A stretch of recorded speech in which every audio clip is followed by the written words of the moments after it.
Aziz qarindoshlar, bugun Xitoydagi Sharqiy Turkiston, ya'ni Uyg'urlar qaratgan iqtisodiy siyosati haqida bir suhbat olib berish uchun Abduhamid Qaraxon tunugun telefon qildi ekan. Shu aytdi, shunday bir suhbat olib barsaq, shunga bir kelib vallahi bilan bir suhbat o'tkazsak deb. Şunlaşqa bugün asasiyatın bir ders şekilde ben nutq sözlep yoki sizlar anglab shundan tüketadigan şekilde emas. Özara bir-birimizni suhbat to'g'andikan, suhbat degan özara paranglashsaq suhbat bo'ldi. Men bu tayyorlagan doklatim uzun emas, qisqa. Azroq bir so'zlab o'tib, undan keyin boshqa aqasınlardan sınırlarımız bilen bu yigitlerden müzakirleşidigan, tartışidigan, söhbetleşidigan işlerini şu şekilde elip basak dep oyladım ben de. Mesele bugünkü mesele iktisat. Hem iktisat bilimiz hemmimiz şu insan dünyaya törelgendiğini tatip ta günümüz geçilik bu iktisattan ayrılıp bakkan bir vakt bu bakmagan. Ta ki insanlar bir narsani almashtırıp takas arkalık özündeki ihtiyaçlarını karşılaydıgan vaktini tatipla bu iktisat hem ticaret şeklini algan hem bu şundak devam kılıp geliglik. Ondan keyinki vaktlarda dünya karakterlik, dünyada kançılık köp ziminga ega bolganlar şunçalik özünü bay deb hesaplaydigan bolgan.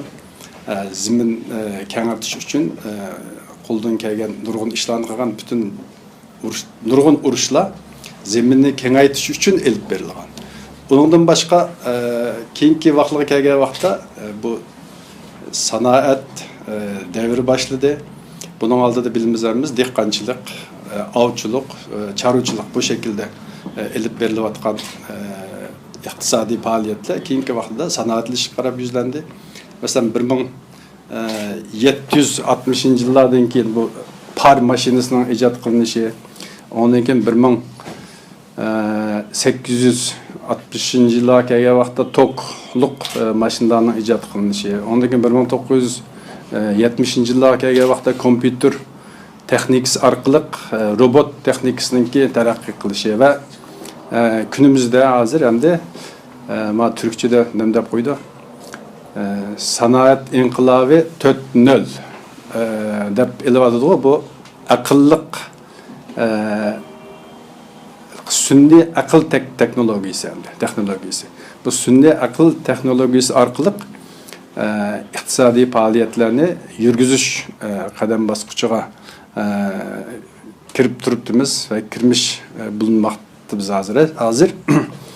Endi shunlashqa bunu Şarkı Türkistan'da bu Xitoyninki Şarkı Türkistan'a bo'lgan iqtisodiy siyosati qandaq bo'ldi deb qaraydigan bo'lsak, shu 1759-yili Xitoylar birinchi qitim Manching xandonligininki Xitoyninki askarlari birinchi qitim istilo qilgan vaqtdan boshlab bu istiloninki vaqtidagi maqsadining biri Xitoyninki xavfsizligini qo'g'dash bo'lgan bo'lsa, yana bir tarafdan o'zining tuprog'ini kengaytirish orqali iqtisodiy tijoriy yo'l tayyorlashni maqsad qilgan ash vaqtdan o'zidan 1759-yili Sharq Turkistonda Xitoyninki birinchi qatim istilo qilgan vaqti. Undan keyin 1866-yilga kelgan vaqtning o'zida Yoqubbek Bedevletninki başçılıqda Şarkı Türkistan'da Qashqariya devlet kuruldu. Hem de bu devletning bu keyingi vaqtdagi yıkılışınınki asosiy sebeplerinden biri paylaşılmaslik, o'zaro chiqisholmaslik, birisi bilan kelisholmaslik ve kuchni ve pulni, iqtisodni kontrol qilish havisi bununla xili köp jihatdan ta'sir ko'rsatgan. Bundan keyin yana 1870 8 yılga kelgan vaqtda Zozontan tarafından Şarkı Türkistan yana işgal qilindi. İşgal qilinib 1884 yılga kelgan vaqtida hozirgi yangi besilingan tuproq degan anlamga kelgan vatanimizning ismi vaqt qo'yilgan bo'ldi. Bu vaqtdagi asosli Xitoyninki siyosati xavfsizlik asosli o'rinda turadi. Ya'ni Sharq Turkistondan u vaqtda ko'p iqtisodiy manfaat elishni bek kutib ketmaylikdi Xitoylar.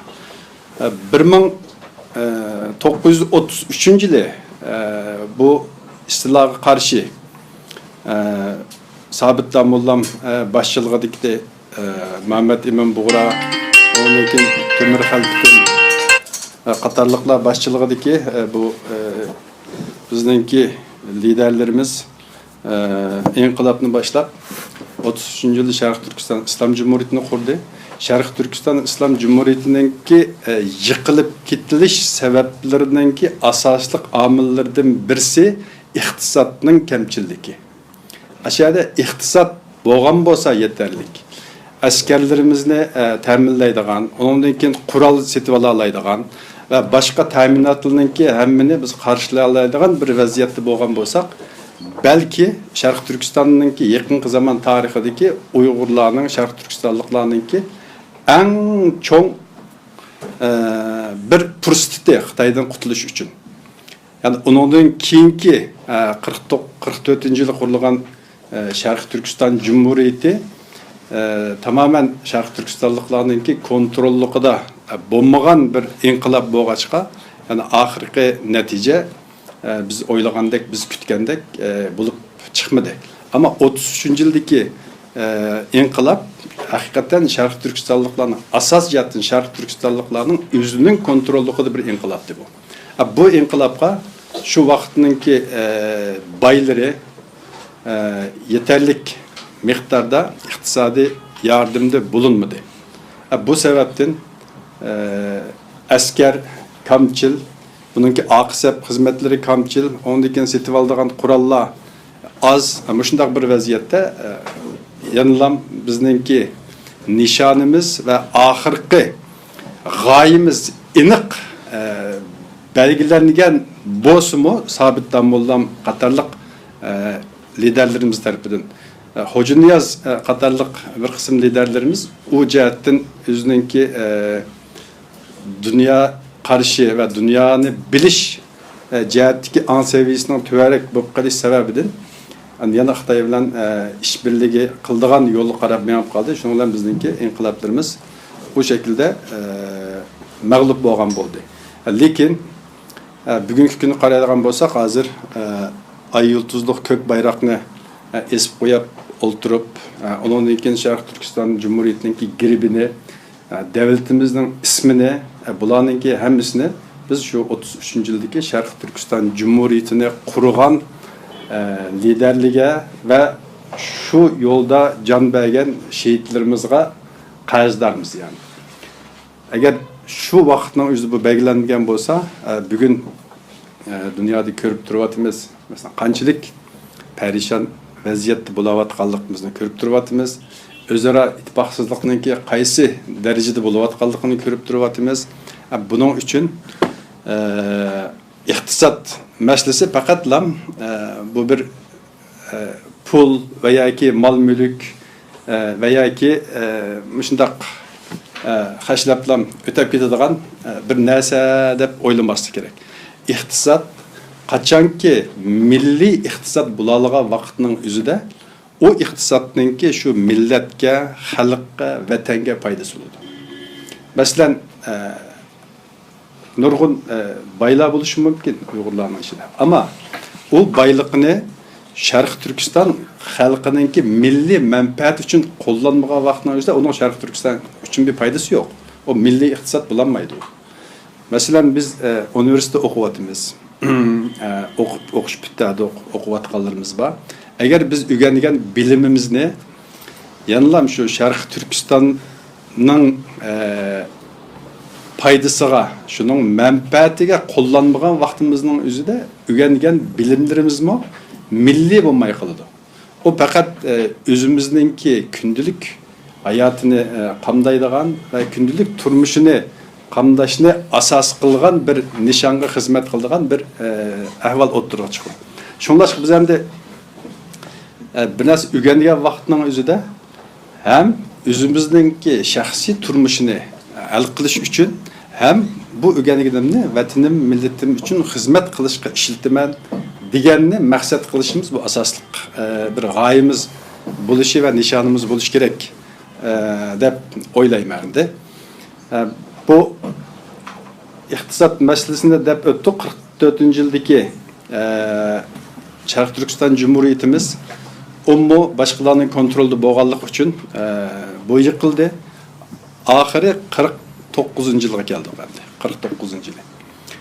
49-yilda nima bo'ldi hammamiz asosiyatini bilamiz. Sharq Turkiston Cumhuriyetini qurganlar Xitoy Kommunist Partiyasi bilan ittifoq tuzdi. Bu ittifoq nima tuzdi? Chunki biz Sharq Turkiston Cumhuriyetini qurganlarmi Gomindanga qarshi kurash qilyapmiz. Xitoy kommunistlarmi Gomindanga qarshi kurash qilyapti. Bu yerlik bir mantiq shu dushmanimningki dushmani do'stim. Mantığı bilan bu ishga kirishilib qoldi. Oxiri Xitoy Kommunist Partiyasininki shuvarlariga, ularninki o'tirib qo'ygan ko'z qarash fikrlarga bu kommunizm degan, sotsializm degan bir yaxshi narsa ekan.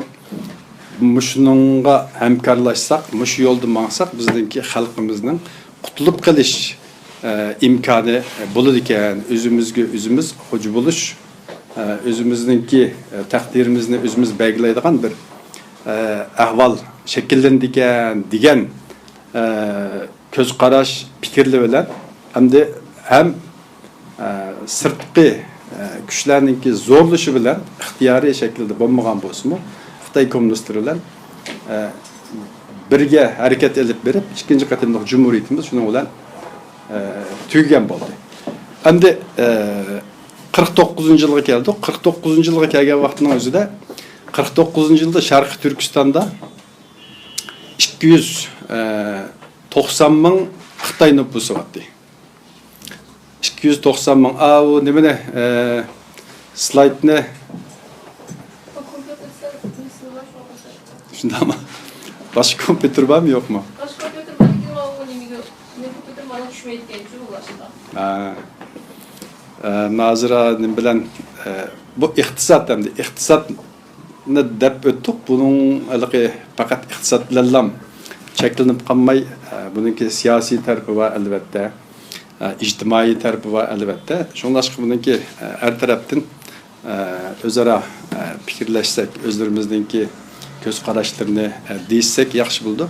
Hazırma slaytda 49-yıldan şu 2015 yılga işlik bo'lgan araliqdagi Xitoylarninki nüfus ahvollari, Sharq Turkistondagi nüfus qurilmasidagi o'zgarishlar, undan keyin Sharq Turkistondagi Sharq Turkistonliklar bilan ishg'olchi Xitoylarninki iqtisodiy ahvoldagi farqlarni mana nimada slayd ko'rsatib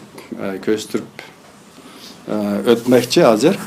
Ham bu Türkçe tayyorlangan, men uni Uyg'urcha qilib Türkçe bilamiz.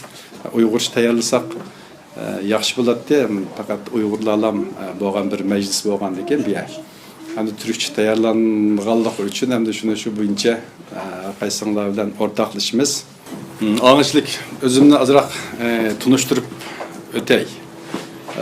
89 yılı Sharq Turkiston Üniversitesi'ndeki biyologiya fakültetinin okuş bitirdim.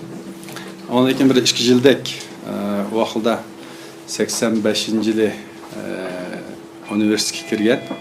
85 ve 88 yıldaki o'quvchilar hareketiga aktif qatnashganligimiz uchun o vaqtda ham o'qish bitirganlarni xizmatga taqsim qiladigan ish batdi. Ama Ürümchidan kirgan universitetga kirgan vaqtida odatda nereden kirgan bo'lsa, o'sha taqsim qiladigan ishlar batdi. Biz ham biraz isyonkor o'quvchilar bo'lib arxivlarimizga shunday yozilganligi uchun bizni boshqa yerga taqsim qildi. Boshqa yerga bormay, bir shaxsiy maktabda hem de ismini isim boğandıkın devrey Şinjan Muhacirlar Pentexnika mektebi, kesbi pentexnik mektepte bir mektep vardı. Şu şahsi mektepte koyan toq. Aş mektepleri 20 yıldak işledim. Ondan keyin 93 yılda Türkiye'ye kelgan. 93 yıl Türkiye'ye kelip 95'ten 98 yılga işlek 3 yıl Ankara Gazi Üniversitede Xalqara iqtisodda masterlik okudum. Ben çünkü okugan kesip farklı boğallık için ben biyoloji okugan üniversitede. O iqtisoddan magisterlik okuyman deganligim için bir yıl üniversite okuvchilar bilan üniversiteninki dersini aldım, makro iqtisod, mikro iqtisod dersini. Ondan keyin magisterlik derslerini okuş dersini bitirip oldum. Ama tez yazdığı vaqtida, makale yazdığı vaqtida bizdeki o'qituvchimiz şu sosyalistik iqtisodninki vayron bo'lish sababları to'g'risida bir maqola yozishimni istedi. Ikki o'qituvchi vardı. Bir o'qituvchim bilan biz anglashib bo'lgan Sharq Turkiston va Turkiya o'rtasidagi iqtisodiy munosabatlar degan temada maqolani yozdigan bo'lib, bütün tayyorliqlardan keyin hammasini qilib 3 oydak vaqt tayyorlanib, ondan keyin mundarjasini tayyorlab ma'lum usulib bo'lgandim. Ondan keyin ikkinchi bir ma'lum almışlıgan bo'lib qolib, bu ma'lum menenki tayyorlagan tezimni yo'q sen buni yozmaysan, shu markaziy plan ekonomisininki cho'kish nedenleri haqida bir tez yoz dedi. Ama hiç bo'lmasa yozgan narsada bir Sharq Turkistonninki ismi bo'lsin. Türkiye'dekiler Sharq Turkiston bilan Xitoy o'rtasidagi bu ticari munosabatlarninki nereden nega ishlik bo'layotganlik va bu Sharq Turkistonning roli haqidagi bir ismim bo'lsa bir tezga yozilsin degan maqsad bilan qilgandim. Ondan keyin men tezni yozmadim. Tezni yozmay o'qish aşağıda to'xtab qoldi, davom qilmadim keyin. Şu 2000 yıllardan keyin ondan keyin ham tabii akademik seviyede devam qilmagandan keyin ham ancha bir tijoratga atılıp qoldik.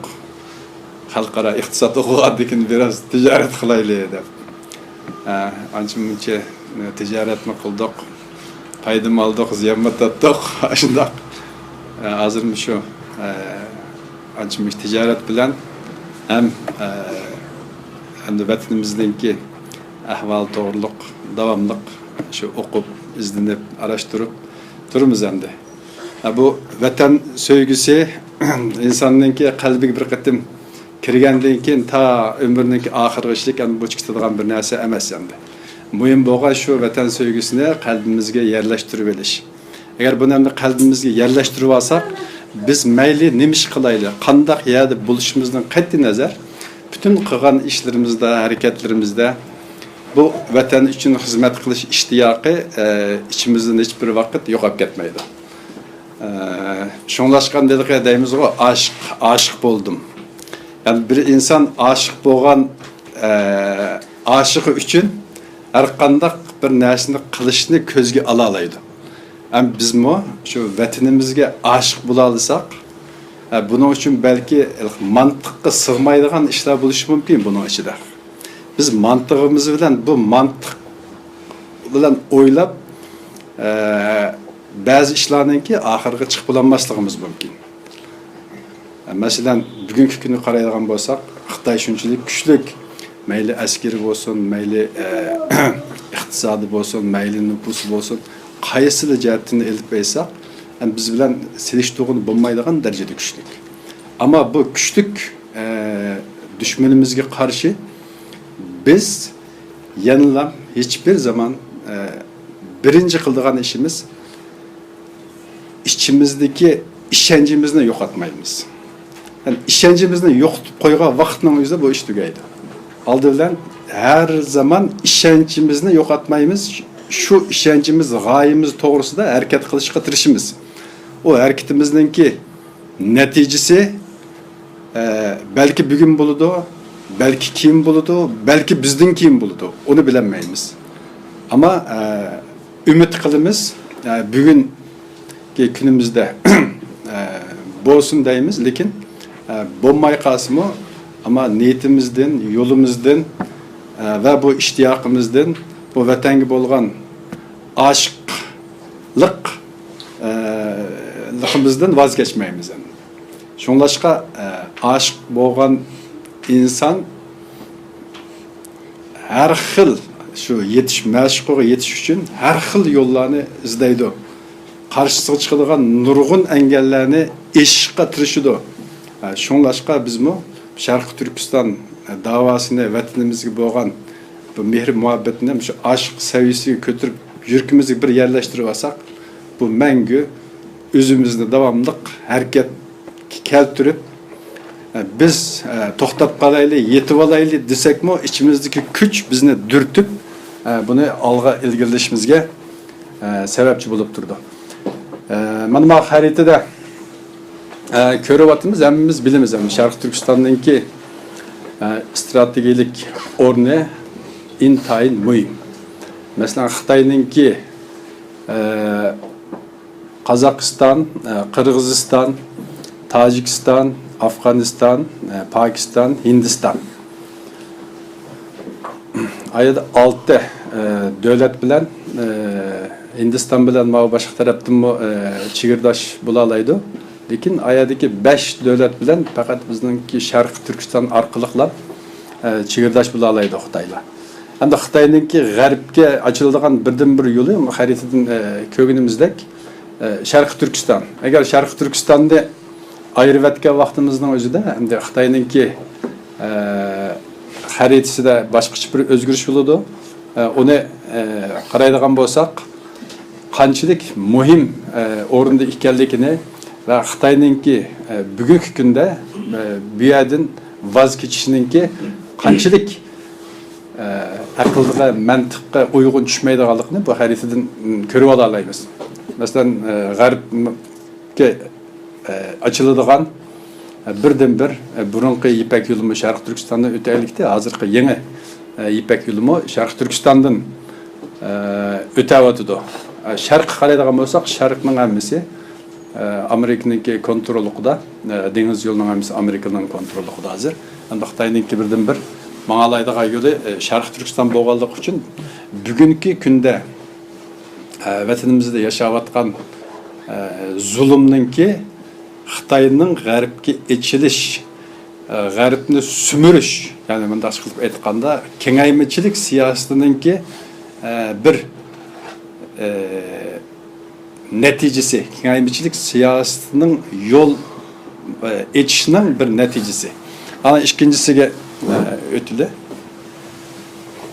Ammo Sharq Turkistonning xaritasi bu Uyg'ur akademiyasininki tor betida va qaraydigan bo'lsak, Sharq Turkiston hozir 5 avtonom rayon, 5 viloyat, 4 shahar ga bo'linmiş vaziyat. Hozir Turpan bilan Qumulnimi shahar qilib o'zgartiryapti. Urumchi shahri, Turpan, Qumul, ondan keyin Shihanze. Bular viloyat darajalik shaharlar hisoblanadi. Qashqar, Xotan, Aqsu, Turpan, Qumul. Bu 5 viloyat ondan qolgan yerlar qaraydigan bo'lsak, 5 avtonom oblast var. Xitoy ta 1955-yili Uyg'ur avtonom rayoni qurilishdan burun avtonom oblastini ondan burun qurib bo'lgan. Sharq Turkiston tuproqlarininki 3'te 2'sidan ortiqi har xil ismlar bilan avtonom oblastlarga bo'linib ketaylik. Hamda bu agar Sharq Turkistonda bir ish bo'lib qolsa, ko'p sondagi Uyg'urlarga qarshi boshqa qarindosh millatlarni qo'llanishiningki strategiyasini va buningki plan programmalarini allburun qurgan degan gap bo'ldi. Yana birisiga o'tildi. Mao xaritaga qaraydigan bo'lsak, Mao pastki Sharq Turkistonda faqat Xitoyningki askari saqchisi, onunki qurolliq saqchisi, hukumat organlarininki sirtida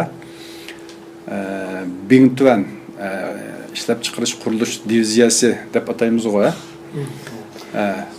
Diviziyasi deb atildigan 14 tuman komutanlık derecesideki yerim harbiy yerim puhra şekildeki kurulma var. Bularniki maqsadini hammamiz bilamiz. Bular şu yerlik xalqqa qarshi har vaqt tayyor bo'ladigan biror ish chiqib qolsa, darhol bular askari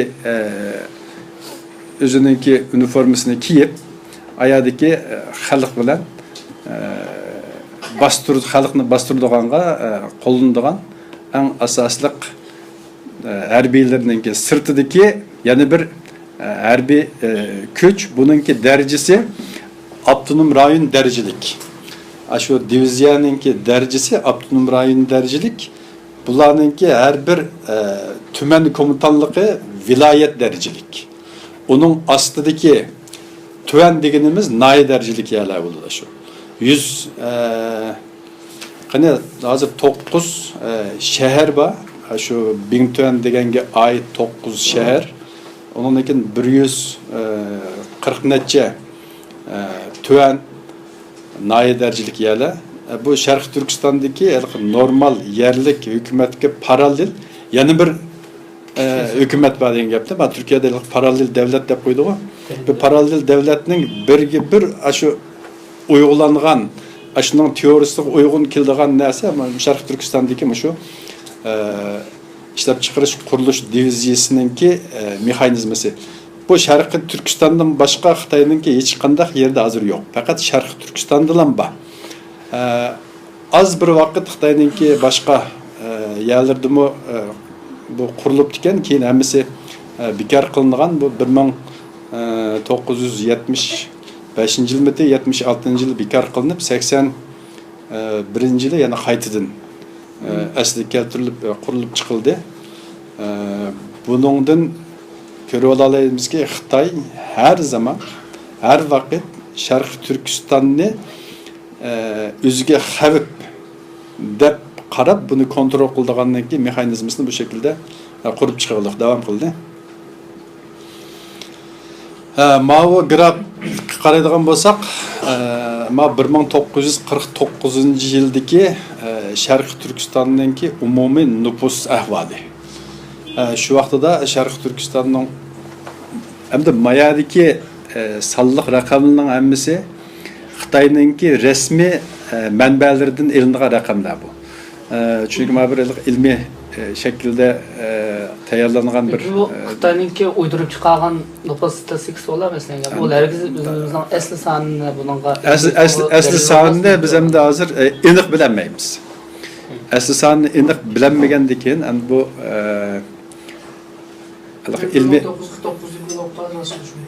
ilmi şekilde tayarlanan bir narsa bo'lganligi uchun buningki bir manba ko'rsatishimiz kerak. Bu Xitoyninki o'zining manbasidan elingan raqamda. Maya qaraydigan bo'lsak, Uyg'urlar 76%ni egallagan 1949 yilda. Ondan keyin Xitoylar 7%, 290 ming kishi, Mo'ng'ul, Qozoq, Tungan, Qirg'iz va boshqa millatlar bu şekilde devam qildi. Mavi 1953 yildagisi. Xitoyninki birinchi qatimliq umumiy nüfus sanash statistikalarga asosan ilingan raqamlar. U vaqtidami Uyg'urlarning nüfusi 75%, Xitoyninki nüfusi yandan %lik nisbatda o'zgarish yo'q. Yani Uyg'urlarning nüfusi 1% azalgan, qolgan Xitoydan boshqalarniki 1% artgan.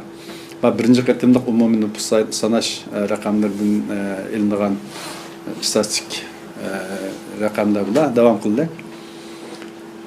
Mavi 1964 yili.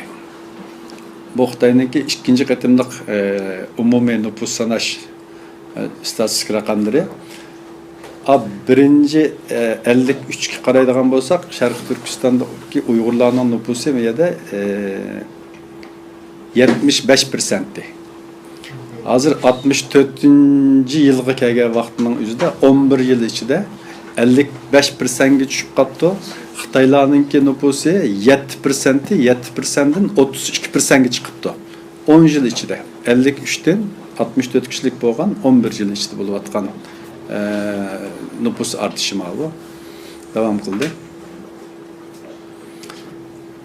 Ammo o 82 yildagi 3-qitimliq nüfus sanash, umumiy nüfus sanash statistikadan elingan raqamda Xitoyninki 82 yilga kelgan vaqtning o'zida Uyg'urlar 53 yildagi 75%dan 46%ga chiqib qoldik. Taxminan 30%dak nisbat jihatda 30% az deb ketaylik. Xitoylar 7%dan 41%ga chiqdi. Meyada taxminan 34%lik bir artış bo'ladi. Xitoyninki umumiy nüfusning nisbatida. Davom qildi. Ammo grafik qaraydigan bo'lsak, mana 49-yil bilan 82-yili orasidagi Sharq Turkistondagi nüfusninki qanday o'zgarganligini buningda texnik aniq ko'ramiz. Masalan, Uyg'urlar 3 million 640 mingdan 5 million 960 ming civarda artgan bo'lsa, Xitoylarninki nüfusi mana ikkinchi grafik. Ko'rib turibmiz 331 mingdan 5 million 284 mingga yükseldik Xitoylarninki nüfusi. Ma boshqa millatlarninki yan tarafda ko'rsatildi. Davom qildi. Ma'o 1990-yildagi 4-qitimliq umumiy nüfus statistikaları bununda o'zgarish yo'q. 3-qitimliq bilan davom qildi. Ammo 2000-yildagi 5-qitimliqi bu yerda bek astronomik bir o'zgarish yo'q. Davom qildi. Ammo 2009-yildagisi davom qildi. Ammo 2010 davom qildi. 2015-yili. Ammo 2015-yilga kelgan vaqtning o'zida bek nüfuslarni hozir Xitoy nüfusi va asonliqlar deb ham belgilik Xitoylar har qaysi millatninki ayrim nüfuslarni to'liq bermaylik. Masalan, bir şey qaraydigan bo'lsak, endi eng oxirgi statistika raqamda shu 2015ning sal to'liqroq ekan, shu 2015ningini oldim. Uyg'urlar 48%, Xitoylar 40%, boshqalar 12%. Bunun içinde Qozaqlar va Qirg'izlar va O'zbek, Tungan, Mo'ng'ol deganga o'xshash. Endi bu yerdan biz shuni ko'rib olamizki, iqtisodni kontrol qilishninki bir omilning biri nüfus. Bu yerda nüfus orqali birsi Sharq Turkistondan keladigan xavfsizlikni Xitoy oldini olamiz deb olsak, ikkinchisi nüfusni ko'plab yerlashtirish orqali bu yerdagi Sharq Turkistonninki iqtisodini sumirishni maqsad qilayotgan bo'ldi. Davom qildi. Ammo bu Sharq Turkistonninki shahar va yezidagi nüfuslarninki nisbati 2018-yildagi statistik raqamda 2018-yili mau qizil raqam yezida yashaydiganlarninki umumiy nüfusi, ma ko'k rangliki shaharda yashaydiganlarning umumiy nüfusi qaraydigan bo'lsak, 51% shahar, 49% atrofida yezida yashaydi Sharq Turkistonliklarninki umumiy nüfus. Bunun içinde Uyghur, Xitoy ve başka milletlerinin hammasi var. Endi Uyg'urlarni aldigan bo'lsak, Uyg'urlarninki shaharda yashaydiganlarninki nisbati 22%. Ama 2015-yildagi statistik raqam, ama keyingilarni topolmadim. 70 yani 80%ga yaqini Uyg'urlarninki yezida yashaydi degan gap. Mao Xitoylarninki shaharda yashaydiganlarning nisbati 70% ga yaqin, yezida yashaydiganlari 30% atrofida. Müşadan ko'rib bo'ladi, ma'u dastlabki boshlang'ichi ko'chman bo'lib kelayotgan Xitoylarninki 49-yili 290 ming bo'lgan Xitoy 2015-yilga kelgan vaqtida 9 milliondan ortiq Xitoy yerlishilik. Bu Xitoylarninki Sharq Turkistonda muqim turayotgan Xitoylarninki nupuslari, onunki eqib kirib turayotganlar, vaqtliq turayotganlar, ularninki raqamlarini bizniki bilish imkonimiz bo'lmaganligi uchun buni bu shaklda davom qildi. Mao 2018-yildagi Sharq Turkistondagi nurg'un boyliqlar va kan boyliqlari va shuning ichidan dunyoda eng ko'p bilingan 3 xilninki raqamlarni miyaga aldı. Nefit 23 milyar ton. 23 milyar ton taxminan dünyada ko'pincha varil deb hisoblanadigan 7 varil atrofida 1 ton nefit chiqadi, 7 varildan. Undan keyin nefitning o zishliqiga qarab turib, undan keyin nimasi o'zgardi, 6 yerim bo'lishi mumkin, 7 dan jiqroq bo'lishi mumkin. Taxminan 7 ton hamda biz ton deb qo'yamdik. Mao kömürninki 2 trilyon 219 milyar ton. Kömürninki zapsi. Tabiiy gazninki zapsi 16 trilyon küp metr. Bu üçüne Sharq Turkistondagi dünyada en köp bilingan bu 3 xil kan bayliqimizningki statistik raqamlarni bu yerga olib qo'ydim. Davom qildi. Mao Sharq Turkistonda 2018-yildagi milliy daromad deb qo'ydi, ishlab chiqarish umumiy qimmati 1 trilyon 219 milyar 908 milyon yuan Xitoy pul ekan. Buningki yezigiligidan kirim qilingan, yezigiligidan qilingan kirim pastki ko'k ranglik bilan ko'rsatligini, sanoatdan qilingan kirim qizil rangda, xizmat sohasidan qilinganini seriq rangda ko'rsatlik. Meyada Uyg'urlarninki 80% yezida yashaydi dedik-ku. 80% yezida yashaydi. Bunun içinde 30% Xitoy yezida yashaydi. Yezida yashaydiganlarninki umumiy ishlab chiqarish umumiy qimmatidan olgan payninki qanchalik ozligini ma grafikdan ko'rib olamiz. Davom qildi. Mao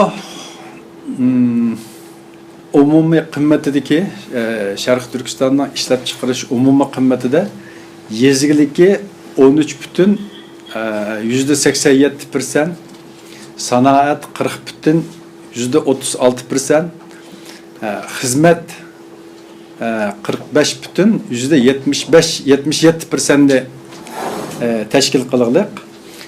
Ma ikkinchi grafikda Uyg'urlarninki chorvachilik, ondan keyin dehqonchilik va yani yeziklik bilan shug'ullanganlarninki nupusi 82,86%. Uyg'urlarning yeziklikda shug'ullanganligi. Uyg'urlarning sanoatda ishlaydiganlarninki nisbati 3,82%. Uyg'urlarninki xizmat, mulozimat ishlaydiganlarninki nisbati persenti 13,32%.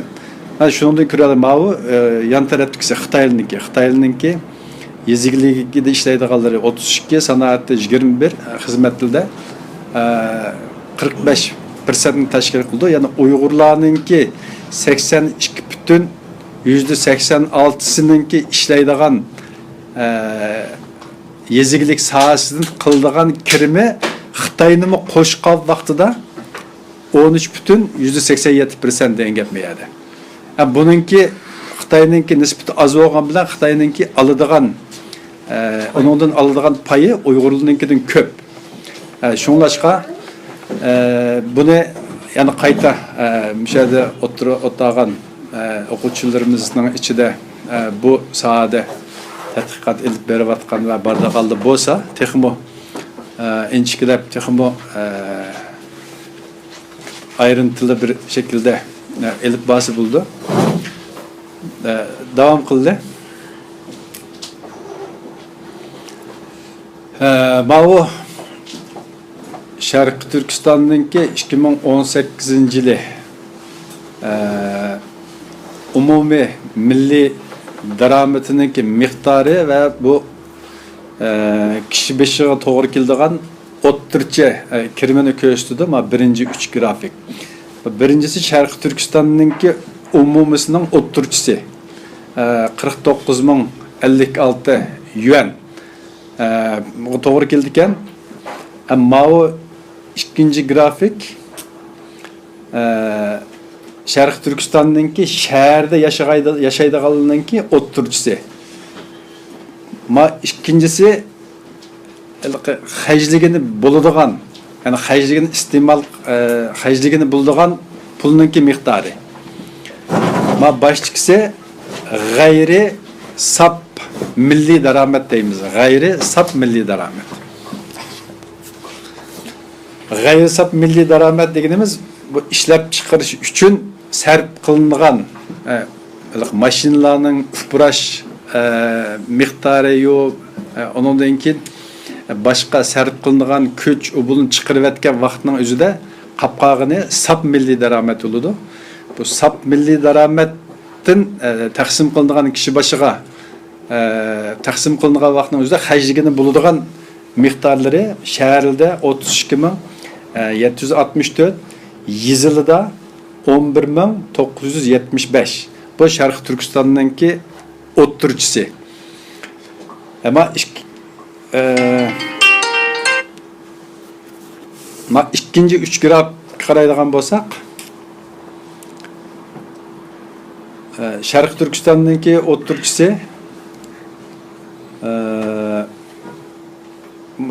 shahar yezi deb ayırmay turib, Sharq Turkistonning o'ttirchisi 22,559. Meyada Sharq Turkistonning o'ttirchisi 32,764 bilan 11,775. Bu ikkisini birlashtirib, ağa vaqtdagi o'ttircha nimasi nisbat bo'yicha, persent bo'yicha Sharq Turkiston o'ttirchisi 22,559. Ma o'ttirdikisi Xitoyninki. Xitoyning o'ttir hisob bilan kishi beshiga to'g'ri keldigini 26,527, Uyg'urlarninki kishi beshiga to'g'ri keldigini 16,550. Meyada Sharq Turkistonninki umumisini qilib aytgan vaqtning o'zida Xitoylar bilan Uyg'urlarninki o'ttircha kirimidan zada 10,000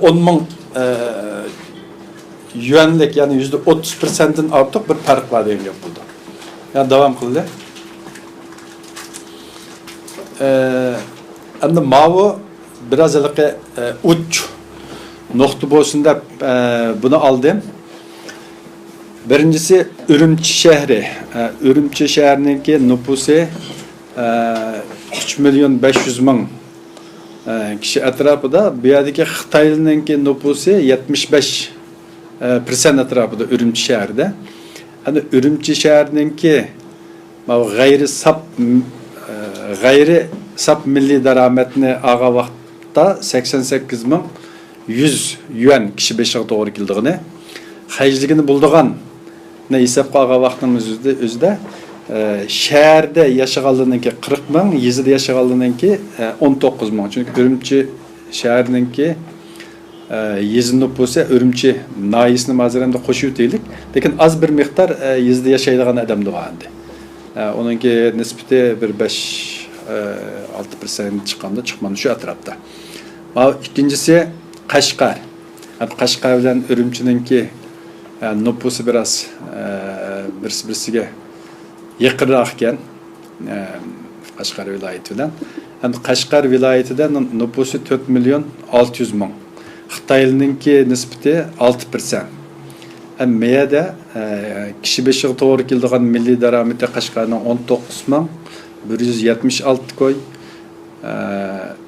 Şəhərdə, Qashqar şəhərdə yaşayanlarning 25631, yezda yaşayanlarninki 8565. Qashqarda 80% ortiq odam yezda yashaydi. Yezda yaşayanlarninki qaraydigan bo'lsak 2018-yildagi kishi beshiga to'g'ri keladigan milliy daromadi 1200 dollar atrofida degan gap. Hozir dunyoning nurg'un davlatlariga kirib qarasak 1200 dollar deganda bek tuvan seviyedagi bir raqam. Ama bu qarimayni aldı. Men de qarimay Sharq Turkistonning boshqa yerlaridan biraz farqli. Bu yerda neftninki markazi 500 ming nüfus var. Bununki 75%i Xitoy.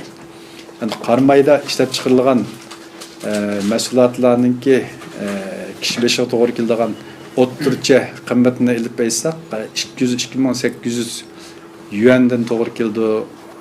Ondan keyin Qarmay shaharda yashaganlarning 41850, yezliklarning 24600. Yani Qarmayda 75% Xitoy yashaydi. Ondan keyin nima Atishni oldik. Qarmay bilan Atishninki Qizilsuvning nüfusi biraz birisiga yaqin bo'lganligi uchun o grafiklarni ko'rib turalaymiz. O'ttircha kishi beshiga to'g'ri keladigan milliy daromadi 20645 yuan. Şəhərdə yaşaydiganlar 28452, yezda yaşaydiganlar 8162. Yani Qizilsuvninki təxminən 80% dediki yezda yaşaydı. 80%ga yaqini. Ondan keyin Xotanni aldık. Hem de Xotan'da Şərq Türkistandagi Xitoy nüfusu eng az bo'lgan viloyatimiz Xotan viloyati. %85, yani 3% bağımlıgan nisbette Xitoy var. Qağallar asasiyatın Uyghur. Yani o başka Qazaq, Qırğız, Tungan deganlar %1 düşmeydigan raqamda yok dedik. Xitoy nüfusu en az, Uyghur nüfusu en köp. Mesela o'ttircha milliy daromadni oladigan bo'lsak, Xotanninki eng tuvan 12075 yuaniga to'g'ri keldi. Kishi beshiga to'g'ri keldi. Yani shaharda yashaydiganlarning ko'pinchisi Xitoy bo'lgandan keyin uningki Qizilsuv ondan keyin Qashqarga selishtirgan vaqtda shaharda yashaydiganlarninki o'ttircha kirimi jiq farq qilib ketaylik emas. Yezda yashaydiganlarninki 8765. Mesela Qashqar, Qizilsuv, Xotan. Bu 3 yerde yaşaydiganlarning 80%'den artıq yezda yaşaydı. Bu yezda yaşaydiganlar asas jatdan Uyg'urlar.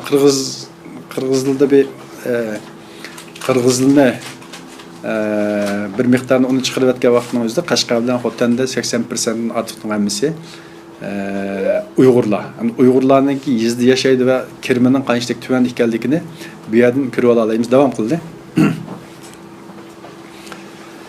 Ama o Sharq Turkistonninki shu yeshillik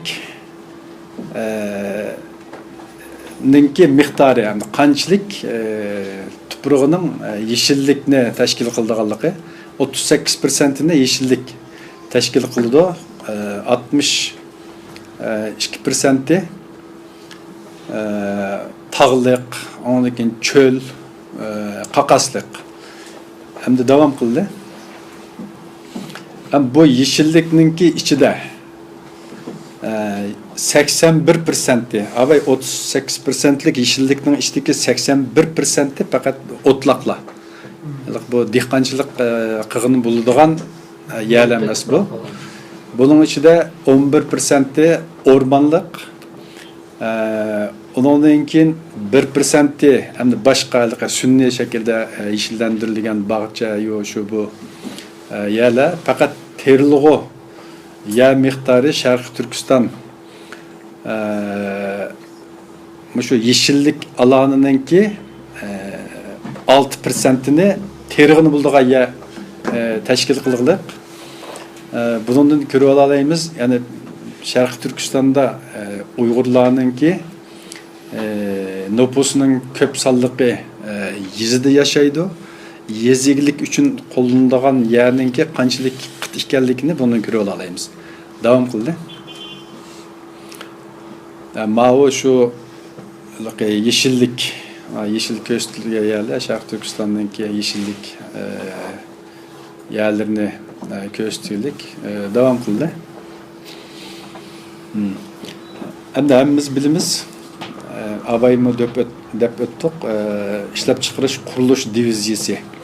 İşlep çıkarış kuruluş diviziyesininki Sharqiy Turkistonning umumiy nüfusuga bo'lgan nisbati taxminan 13,5% atrofida.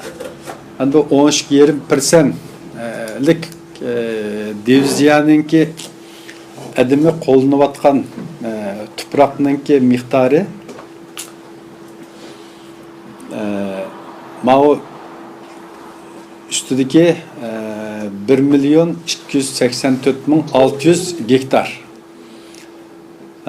Diviziyaninki nüfusu 3.105.600 kişi. Bununki qo'llanayotgan umumiy topraqdagi miqdori 1.284.600 gektar. Onundan qolgan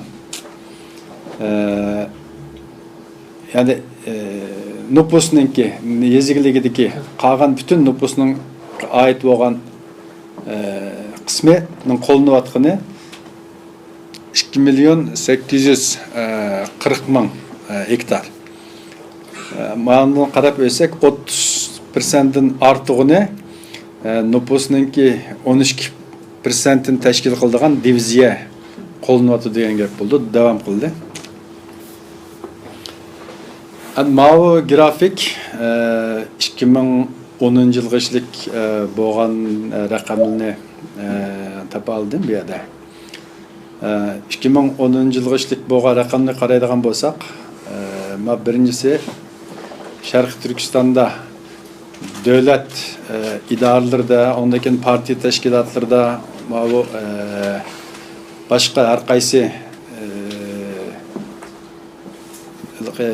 kan şirketinde işleydiğinki nüfusunu persentini meyada köstüglük. Qaraydigan bolsak Uyg'urlarninki devlette işleydiğinler 0,87%ni teşkil kıldiğin kadr oğullar deyli endi bu. Xitaylar obumisi 2,46, Xitayninki 4,48, Uyg'urlarning 0,87. Bu Sharqiy Turkiston Uyg'ur Abnum rayoni degan yerdagi davlat idoralarida ishlaydiganlarninki nisbatlari. Bu yerda ko'rsatuvlik 99-yili qisi yuqorida ko'rsatuvlik 2000-yildagisi qaraydigan bo'lsak 2000-yilda azilish bo'libdi yana 2010-yilda qaraydigan bo'lsak 99-yildagi 0,87dan 0,45 ga chiqib qoldi Uyg'urlarninki davlat doiralarida ishlaydiganlarning nisbati persenti. Mao mutaxassislar va texnik kişiler hamdi. Texnik kişilerine nima deymiz? Nima deb asak bo'ldi? İxtisas egalari. İxtisas egalari, mutaxassislar va ixtisas egalari demdi. Texnik her jihatdagi texniklar. Texnologlar injenerlar. Bu yerga qaraydigan bo'lsak, men ko'rib olaymiz Uyg'urlarninki 90-yillarda 4%, ondan keyin bu 2010-yilga kelganda 5%, yana 2010-yilga kelgan vaqtda yana 4% atrofida tushib qolibdi. Ma'murlar qaraydigan bo'lsak, Uyg'urlar 1% atrofida 2010-yil sal jixlabdi, 2010-yilga kelganda azroq ma'murlarda biraz artış bo'libdi. Mao başlıkka qaraydigan bo'lsak, bular asosiyatdan boshliqlarni ko'z tutdik. Bosh qurish yerda turayotganligini. Ondan keyin tijorat bilan shug'ullanib qaraydigan bo'lsak, Uyg'urlarninki 3% atrofida 2010 yilga kelganda 5% atrofiga chiqibdi. Ondan keyin dehqonchilik 90-yillarda 84%, 2010-yillarda 80%, 2015-yillarga kelgan, 2010-yilga kelgan vaqtda yana 83%. Yani Uyg'urlarninki nupusininki qanchalik ko'p qismining yezigilik sohasida ishlaydiganligini bu yerdan ko'rib olamiz endi. Davom qildi. Buni bo'ldi, bu grafiklar mishada tugusin. Bizningki temamizga endi qaytsak, Xitoyninki Sharq Turkistonda yurgizayotgan iqtisod siyosati. İqtisod siyosati Uyg'urlarni ko'ryapmiz, kambag'al qoldirish. Yani Xitoyga beqindilik bir ahvolni shakllantirib, davomli Xitoyga muhtoj qildigan bir holni shakllantirish orqali Uyg'urlarni kontrol qilib turish. O'ziga yaqin bo'lgan bir qism Uyg'urlarni yo'l qo'yish orqali ularni qisman bayqilib xalqaraga va yoki boshqa ommaviy dunyodagi ommaviy tashkilotlarga Uyg'urlarning ichidan mandaq odamlar chiqyotdi, andaq baylar bor, mandaq ixtisos egalari bor deb uni ko'zitish, normal Xitoy bilan bek yaqin o'tmaydigan, bek o'shim bo'lmaydigan odamlarga davomli bek cheklabmi ketmay, bek yo'lmi qo'yib o'tmay, o'ttir hal bir yo'lni tutish. Ama Xitoy bilan bir masala chiqarib qilish ehtimoli bor deb qaralgan insonlarni davomli kontrol ostida tutish, bularni Xitoyga beqindi qilish. Yani beqindi qilishga vaqtning o'zida bugun bilimiz davlatdan yordam oladigan oilalar va yezlarniki nurg'un yerda bor hozir. Bularga her ay ma'lum miqdorda Xitoy davlati pul beraylik. Nemişki pul beraylik?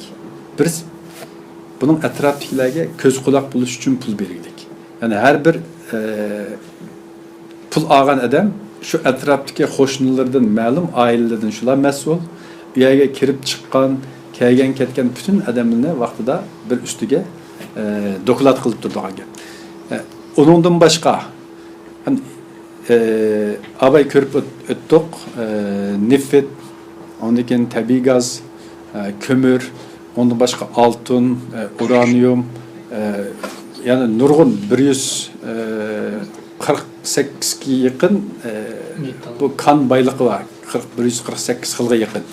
Yani Xitoyda chiqadigan toplam 180 xil bo'lsa, ashuningki 148 xildiki bizning Sharq Turkistonda bor. Yani bu iqtisodiy jihatdan burundan tortib Xitoyning yurgizib kelayotgan siyosati talan qilish, yani Sharq Turkistonni talon-taroj qilishdan boshqa bir Sharq Turkistonlikninki manfaatiga bo'layotgan bir narsa yo'q.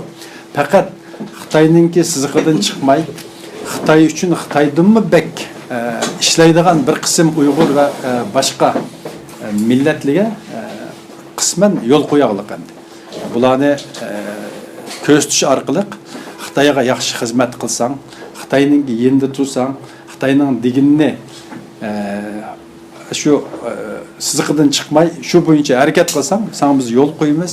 Sen yaxshi turmush ko'chirsa, boy bo'lsa, yaxshi yerlarga kelsa deb buni tashviq qilish uchun az bir qism Sharq Turkistondagi Uyg'ur va boshqa millatlarga buni bir reklam, e'lon nima deymiz,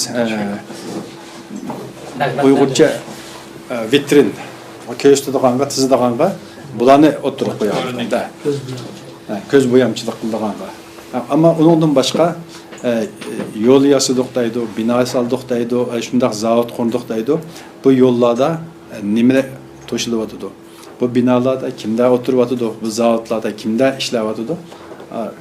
Rasmiy Xitoyniki, bularning hammasi Xitoyniki statistik raqamlari.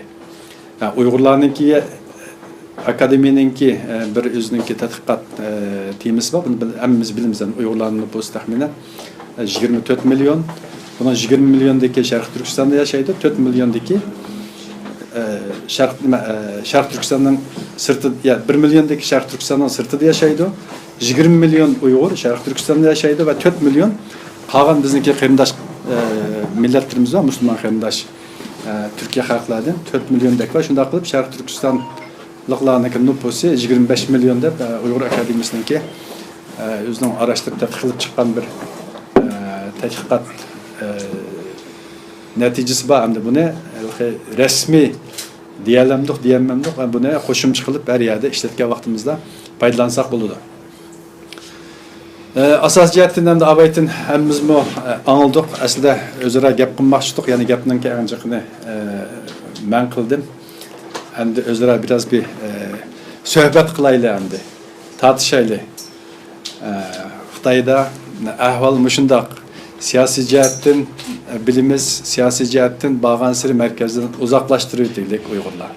İktisadi jihatdan kambag'al ve aqil qolib qo'yuqliq. İctimai jihatdan qaraydigan bo'lsak, mayli tilimiz olsun, mayli örf odatlarimiz dinimizga ait olsun. Bütün qiyin qistaqlarninki hammasi, zorluqlarninki hammasi hamda vatanimizda mavjud. Ama bundaq bir şarait aslında biz qandaq qilamiz. Asas mesele bu. Bunun da burunqiga jiq eslab olmaymiz. Bundan qildigan işimiz şu. Bundan burun ecdatlarımız nurg'un ajrisonda nurg'un jafolarni topdi, davlatlarni qurdi, ama bunu davomlashtirib kelamidik hozirchilik. Endi biz bundan burunqidan savoq olamiz. Bundan keyin nima ish qildiganligimizga zihnimizni bundan keyingiga beramiz. Yani tarixdan savoq elish, yani tarixni o'rganishdagi maqsad nima? Tarixni o'rganishdagi maqsad savoq elish. Bundan burun qilingan xatoliklarninki qayta qilinmasligini qo'lga keltirish uchun tarixni o'rganamiz va tarixda nima bo'lib o'tibdi ekan, yana qayta bo'lib qilish ehtimoli bormi yo'qmi? Bularni tadqiq qilamiz, bularni o'rganamiz. Asas meselemiz bizningki bundan keyin nima qilamiz? Yani emminglardan o'qiyotgan qarindoshlarımızdan kutadiganimiz bundan keyin qildigan ishlarimizga ko'proq bosh qatiringlar. Bundan burunqimi bosh qatiringlar, bundan burunqimi tadqiq qilinglar, o'rganinglar. Bundan keyin qildigan ishlarimiz to'g'riliq zihnimizningki 90%'ni bundan keyingiga beraylik. Bunun içinde özümüzdeki şahsi hayatıdan tutup, şahsi turmuşudan tutup vatanımız için qanday hizmet qila alaymiz. Fakat ben özüm şahsi qanday hizmet qila alayman emas. Bir fikirni, bir tasavvurni, yani hayal qildi, yani o'ylayli, hayal qilayli, tasavvur qilayli. Yani Sharq Turkiston qanday qilib biz qutula alaymiz. Qanday qilib o'zimizningki davlatni qura alaymiz. Qanday qilib u yerda biz erkin, ozoda yashay alaymiz. Yani bizningki ahvolimizdagi bir millat hozir dunyoda bizning ahvolimizda lekin bekas. Yani başka nurg'un millatlar bor. Balki bizningki yashayotgan turmushimizdan belki nachar turmush yashayotgan bo'lishi mumkin.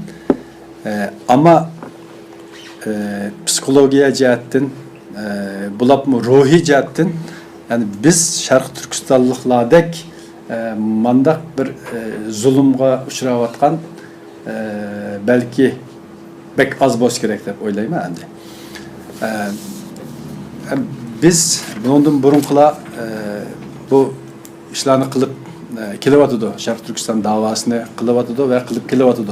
Biz 93 yılı Türkiye'ye geldik. 94 yılı Sharq Turkiston O'quvchi Yoshlar Birligida bir tashkilot qurishning tayyorligini qilib 95 yılı Sharq Turkiston O'quvchi Yoshlar Birligida bir tashkilot qurilgan. Bu tashkilot keyin o'ziningki vazifasini, tarixiy vazifasini ado qilyapti. Keyin Dunyo Uyg'ur yoshlar qurultiyi bulab shuningki asosiy odamlar uni qurdi. Keyin ummu Dunyo Uyg'ur yoshlar qurultiyi bo'lib, hozirgi Dunyo Uyg'ur qurultiyininki tarkibiy qismininki bir parchasi bo'lib bu yerga o'tib ketdi hamda. Hozir dunyoda Sharq Turkiston davosini qilayotgan nurg'un qarindoshlarimiz mayli Amerikada bo'lsin, Yevropadagi xili ko'p davlatlarda bo'lsin, chiqib Turkiya bilan bir shaklda aloqasi bor. Turkiyada ya tug'an bir necha yil. Yak Turkiyadan ko'chib ayaga chiqayotgan, ammo bu davoni qilyapti. Turkiya belki dunyoda hozir o'zining gapini o'tkazganligida kamiyaga o'zining ko'z qarashlarini tangalig'idek bir qudratga ega bo'lmasmi, lekin Turkiyada bulapmı bir milletperverlik iddiasini sığdırış, özününki milli anını, milli şuurunu yetildiriş için Türkiye hakikaten yaxşı bir yer. Belki arkasında bundan keyin Türkiye'de yaşayanlar mümkün veya ki başka yerde yaşayanlar mümkün. Hem de bu hayatınınki nime ekilip nime ektilalığını tasavvur buluşumuz tez.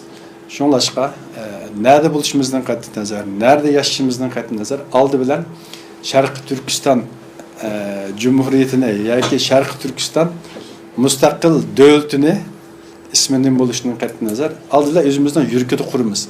Özümüz şunun işinimiz. Şarkı Türkistan çokum bir günü kutuludu. Çokum bir günü müstakil oldu. Biz mi şu yerde erkin özümüzdeki yurtida, tuprukda, vatanda yaşayımız. Degende aldılan yürkümüzde his qilamiz ve özümüz bunun bir işinişimiz gerek. Eğer işenmey durup qilgan işninki neticesi yaxşı bo'lmaydi. Mayli işenmey durup qilgan ammalar bilisizlar. Har qanday bir iş fakat şekilde ibaret oldu. Netice epkenmeydi. Bu mayli ibadet olsun veya ki başka hizmet olsun. İşenmey durup 24 saat ibadet qilgandan ki faydası yok. Bu vatan davası mı? Aldılan özümüz işinimiz onun için şununki davayını qılımız. Aldılan özümüz davanın nima ekanligini bilimiz. Uyg'urniki derdi nima? Bizning nima derdimiz var? Bizning derdimiz özümüzniki vatanda erkin yaşasak. Hech kimga qul bo'lmasak, hech kimni qul qilmasak. Şu yurtimizda vatanimizni gullandirsek, dünyadaki ilg'or milletlerinin qatoridan bizmi yer olsak, yani bu en akalli, yani bu insanınki insan buluş, insan bulup yaratılış fıtratınınki en akalli bir arzusu, en akalli bir talepleri bu. Yani biz hazır 21. asırda yaşayatımız.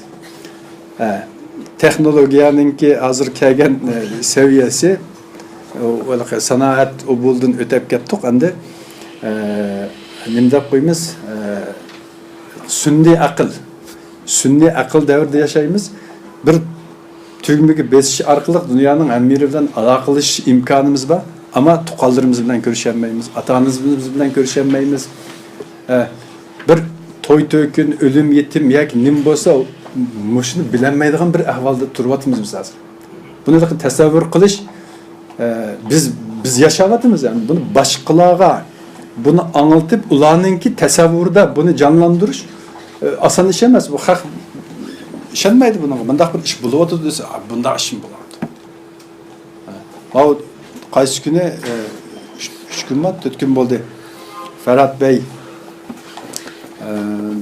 Sultan Mahmud Qashqarli degan büyükümüz bilan birga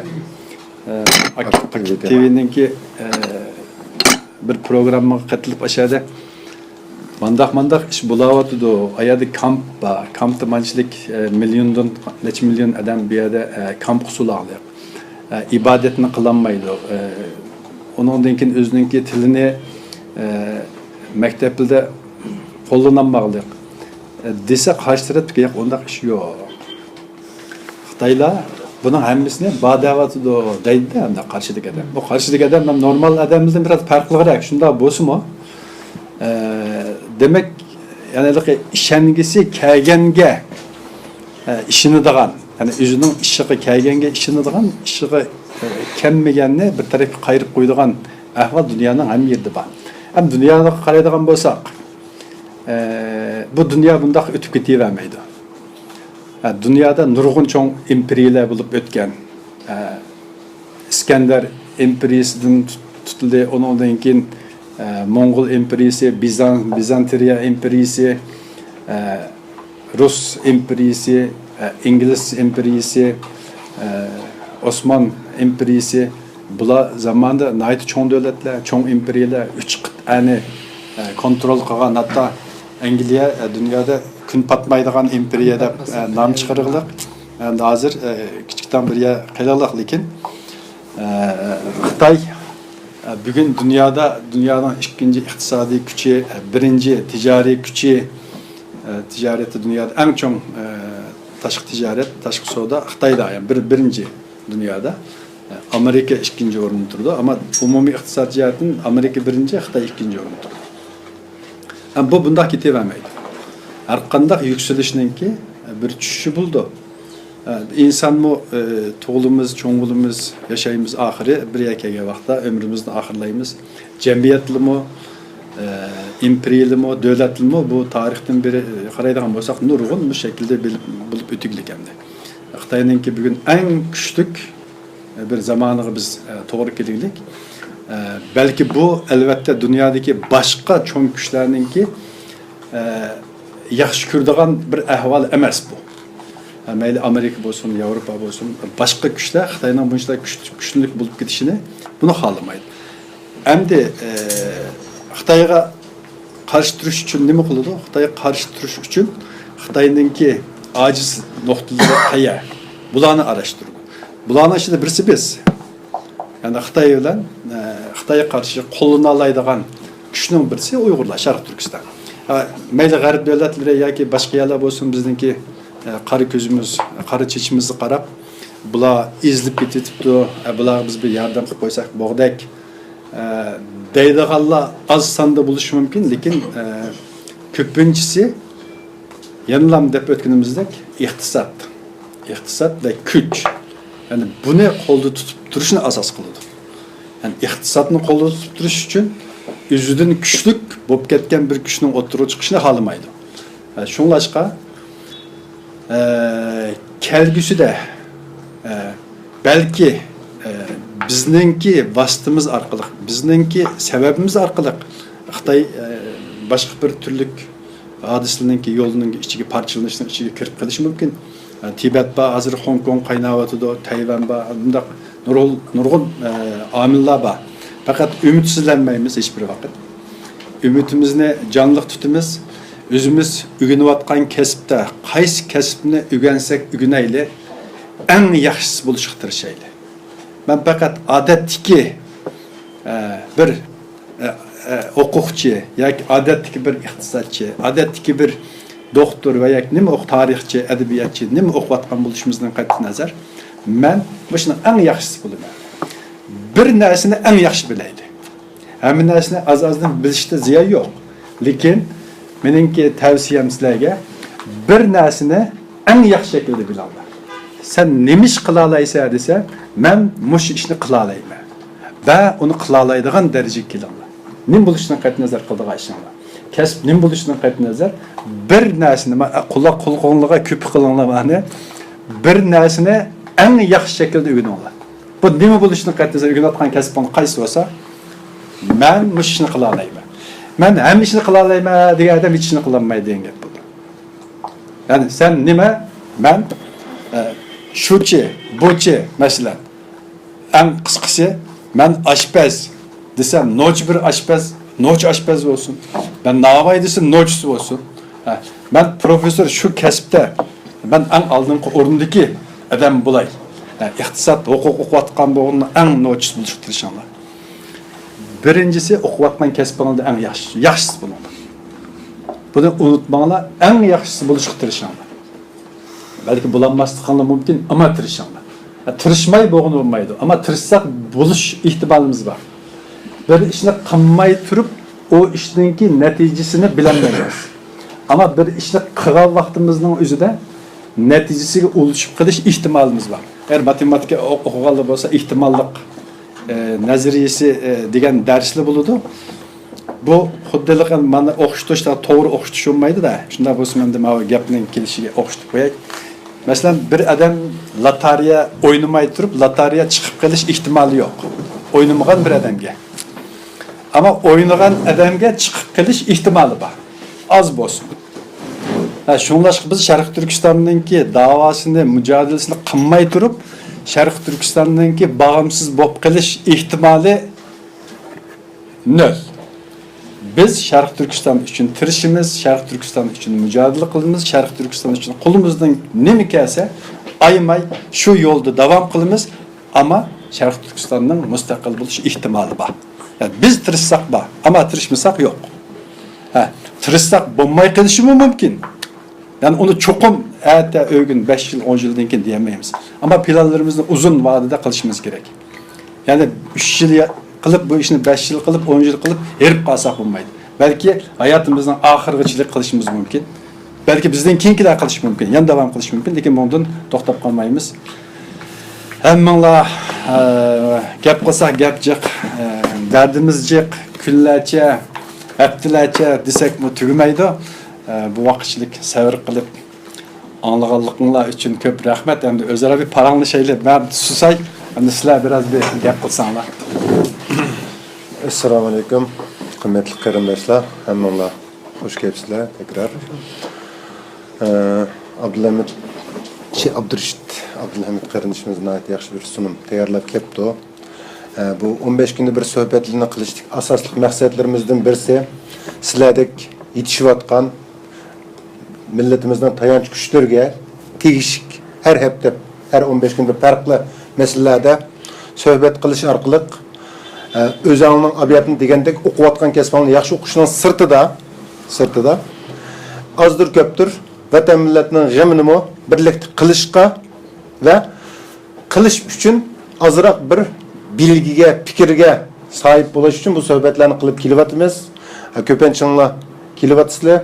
Mümkün kadar bolsa bundaki sohbetlerimi biratlerimden ağinimizde, alağimizde elip gelsenler, ulan faydalansa belki işimizden abiyatın degandek vatandan müstakil kaldı, işimizden çıkış mümkün, belki sırtımızdan çıkış mümkün. Ama tırış pekiş bizdenki dini, milli mecburiyetimiz. Çünkü bu tırış pekişin birlikte kılış için sohbetlerini uyuşturup kelyapmiz. Etike yakı ecir sondırıp nurgun farklı bir konuydu. Bizim bu iqtisadi konu. Bu köpünçe siyasi sahnede olsun veya normal sahnelerde olsun değilmegen bir hazırca oturuğa etilmegen bir meseleydi. Bunu bir sohbet programı uyuştuğun. Şu anda bir yana bir 15 minut, 15-20 minut özara suallarınla olsa veya değişik fikrinler olsa, teklifler olsa veya ki jürken oldu üzerinde değiştiren sözler olsa bu bir sohbet. Şunu desenler 15-20 minut paranlaşsak ne yaptık etsek. Onda seninlerle rahmet. Biz kıymetlik kardeşimiz Abdulhamid'de Uyghur Akademisi'nin küçük bir hatırası buldu. Bu ne? Allah'ın huzurunda Uyghur Akademisi vakaletinden bir resimimiz var. Biz bugün günün hatırasıga